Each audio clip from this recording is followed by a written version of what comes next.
tels que les tarifs douaniers, les subsides... Non, Pascal! Les subsides.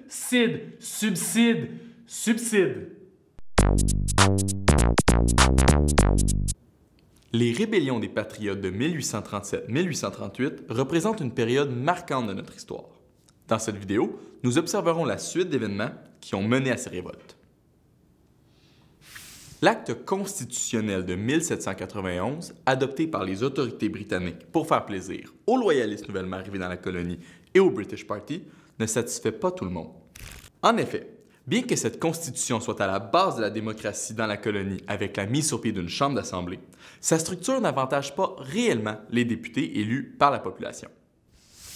Tout projet de loi adopté par ces députés élus suite à leur débat dans la chambre d'assemblée est ensuite présenté devant le gouverneur. Ce dernier a le choix de les accepter ou de les refuser, en vertu de son droit de veto.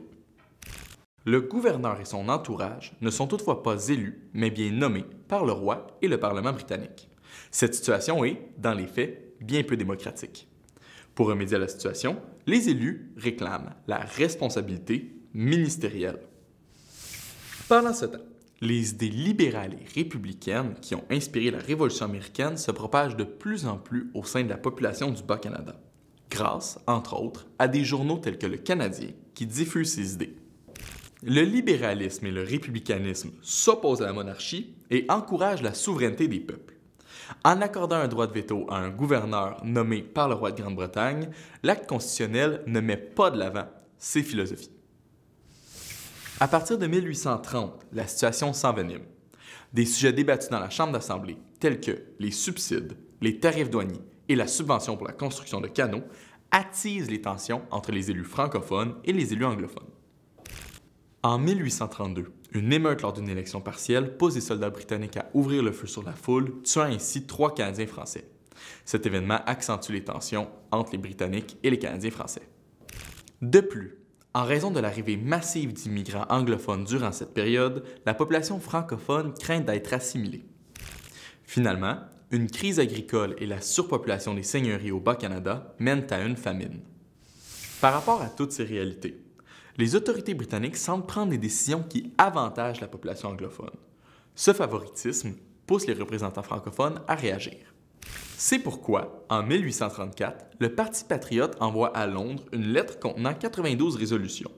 Celle-ci réclame des changements dans l'administration de la colonie, dont la responsabilité ministérielle. Londres prend 3 ans avant d'envoyer une réponse que l'on nommera les résolutions Russell. Cette réplique rejette l'ensemble des demandes du Parti patriote. En réaction aux résolutions Russell, le Parti patriote organise des assemblées populaires et invite la population canadienne à boycotter les produits britanniques.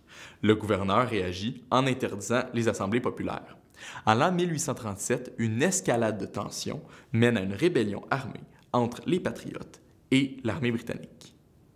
Si tu veux en savoir plus sur les rébellions des patriotes, tu peux visiter notre bibliothèque virtuelle et t'abonner à notre chaîne YouTube.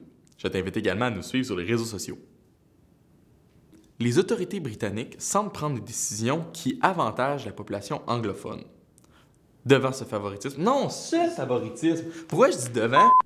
Et si tu n'existes pas, dis-moi pourquoi j'existerais. Bon, je suis prêt.